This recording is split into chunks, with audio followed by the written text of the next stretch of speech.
Welcome. Are you busy? I'm busy. I still want to journal. Let me walk you through my process. So, when I want to be junk journaling, I first grab all the ephemera from the time period that I want to look at. If I'm very far behind, like I am now, I write down a chronology of the most important events and try to figure out what I want to make sure to capture in my journal. I don't usually write this down. This is just to help with this particular event here. I grab my journal. I have a quick glance at the pages that I want to use as I'm going chronological, which gives me an idea of like how far I might be going and what those pages would lend themselves to. I grab my materials and then I get started. So let's have a look. At the beginning of spring break, basically the spring break ended and then we immediately, the next day on that Saturday, we wanted to go see Project Hail Mary, which by the way, was a great movie. Possibly even better than the book. So in order to do that, we decided to go to the OMSI IMAX. And since we were there, we wanted to go to the OMSI itself so that the kids will be able to go through the exhibits and do some activities there. One of the main ones was a new exhibit on the Titanic. This was pretty cool actually because everybody got a pass and it had this information about a specific individual on the Titanic and what happened to them. So that was really fun and a interesting way to experience that history. So let's see here. That was Saturday, March 21st, when all of this happened. So in this case, I'll actually write into the book on this paper. And I'm thinking that looking at these materials, first I'll make sure to take down the most important notes. First we went to, it was the movie day.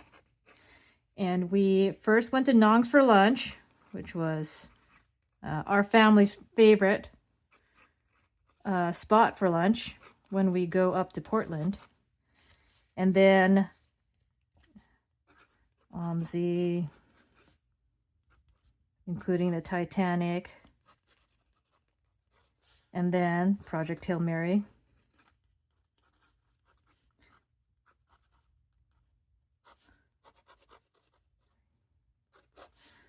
And of course, we love Rocky. Oops. This paper is not the best for my fountain pen because it's pretty coarse. What I was thinking was this, I wanted to be able to show the front and the back because I thought they did such a good job on giving this information that I want to be able to look back at that. I've got some washi tape here that I think would suit the color scheme on this page and be, I don't know, like a newspaper article kind of thing. Unfortunately, this washi is really doesn't have the best glue on there, so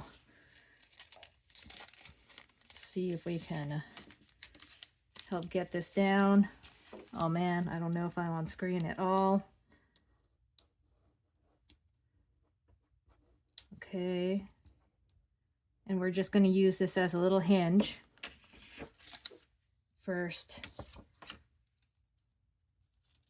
Oh, I don't know if this glue is going to do it. It's kind of drying before my eyes right here. So we got that. We'll put it here. Got a little bit of private information on the back side that I have not covered yet, so we're just going to flip this around. Maybe I should have grabbed my glue stick, huh? All right, so now we've got this flip out. Oops. Could be a little tighter. We've got this flip out that has this piece that we got about the Titanic. I kind of want to put this on here too, but maybe not the whole thing. The movie had quite a crowd attending all of the showings. We were a little, well, I was a little stressed trying to make sure that we got our snacks and were in line and didn't lose each other. But, you know, I think a lot of people were really looking forward to this and had a good time. So I don't know, I could put it here, I could put it here. Maybe that would be more fun. Just to be a little decoration. So I've got this little stapler. See if it goes through. All right. Maybe I'll do two just in case.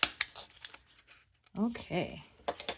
That is secured. We've got that flip out. We've got a little bit of writing. I'll probably write some more about the movie, but you know, when I'm doing this kind of journaling, it's really for me to remember what's going on. And you know, I don't always put a whole lot of details there.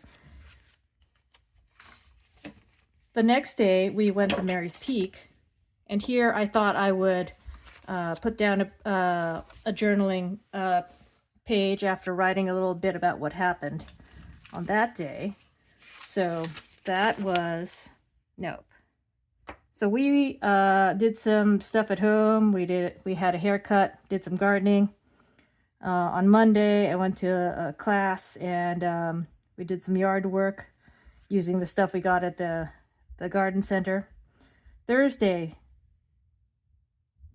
we went to Mary's Peak. So this chronology helps. I mean, at the end of the day, the timing really isn't going to matter, but you know, it helps keep my story straight in my own head, I guess. So we went to Mary's Peak, which is a mountain that really has a great view. There's like a radio satellite installation at top. It gets really windy, it gets really cold up there. But, you know, sometimes it's cloudy and you're in the clouds. Other times it's really sunny. It was very sunny that day. Was clear and bright. There was still snow on the ground. Some snow still in the shaded areas.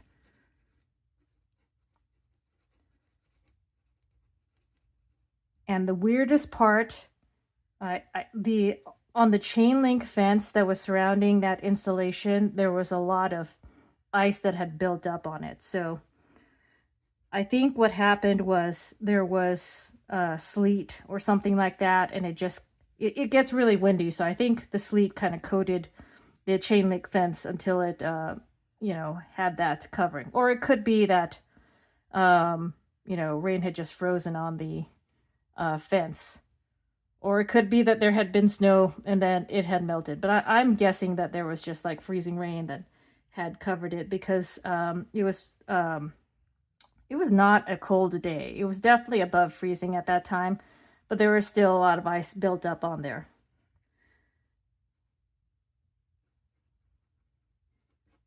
So that was a really interesting experience.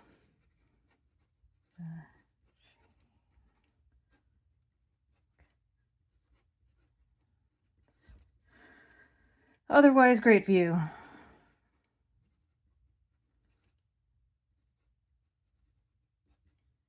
And you could see a bunch of other mountains from that vantage. So it's a really nice place to visit if you're in the area. So I'm going to take this, having written on a flat surface, makes it easier for me to take some glue. I think that with the bumpiness, I'm going to need, you know, a little more body in my glue than I would normally get out of the Bearly Arts.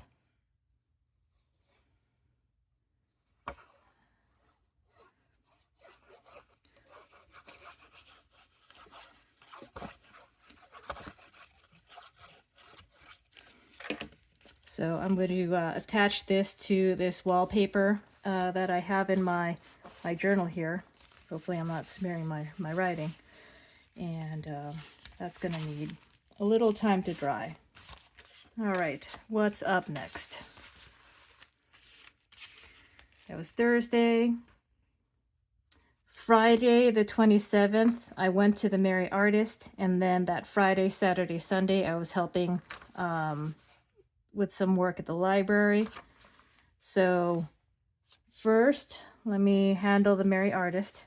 I had to go over there because they were having this. First of all, the Merry Artist over in McMinnville, Oregon has great prices, great everyday prices. And then on top of that, they had a 20% off sale.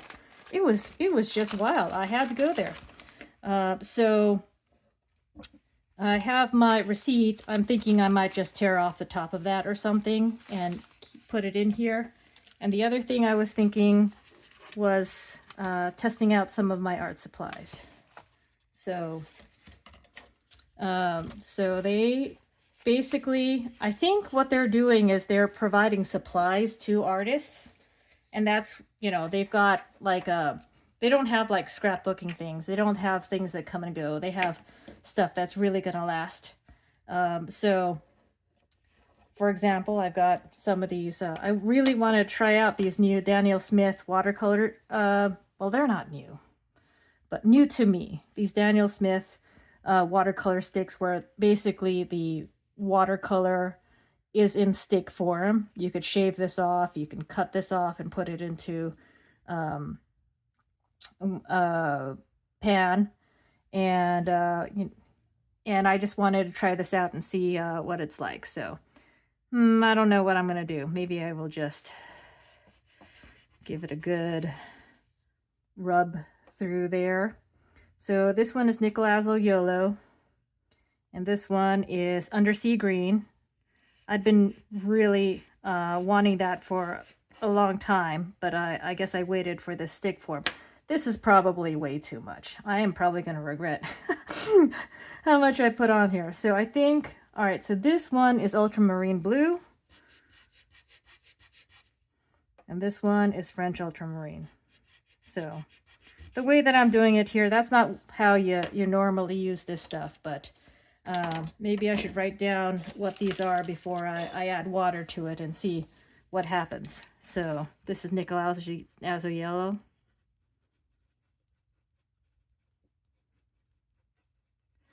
Then we have Undersea Green.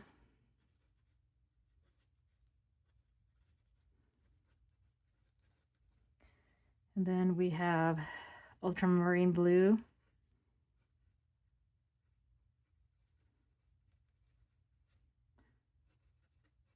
And French Ultramarine. And I believe that this is basically the same pigment, but it's like the particles are a different size or something like that. So I guess we'll see how different they are. I'm gonna grab my little water brush and just see what happens.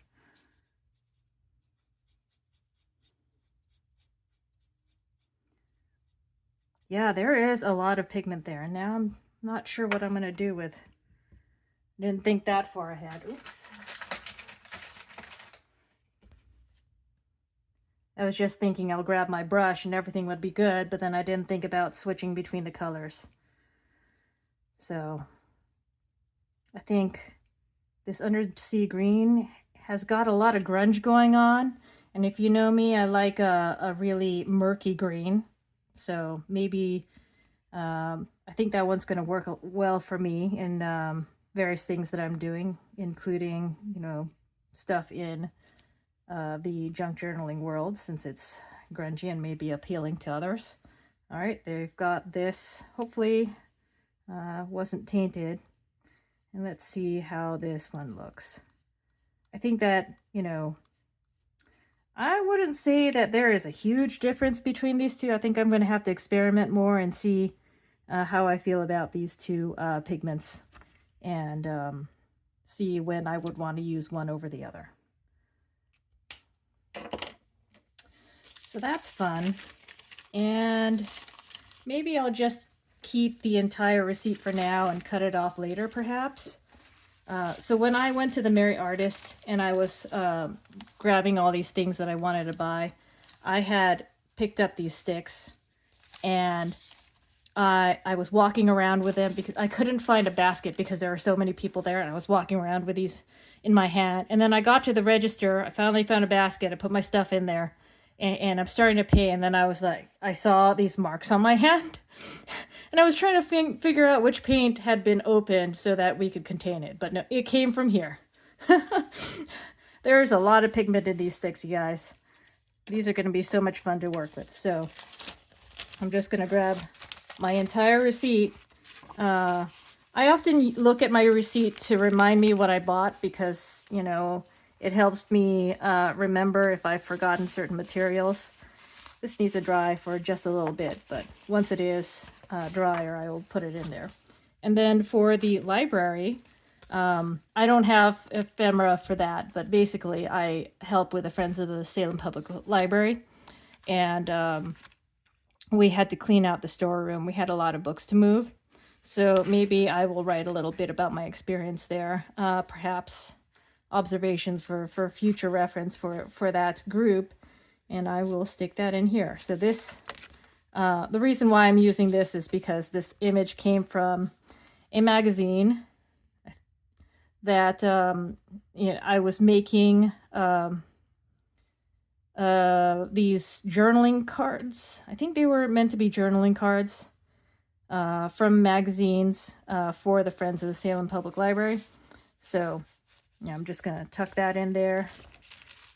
Stick that in there. Call it a day for now. I'm not fully caught up. There's a few other things that I'm gonna have to do later on, but since I've got my ephemera collected and I keep it together with my book, I can figure out, you know, what I need to do to catch up. So I've got the blind bag challenge from Sandra at Blossom and Inspire that I was working on that I want to put in there, and a couple other things that are worth noting that will be my next entries into this junk journal.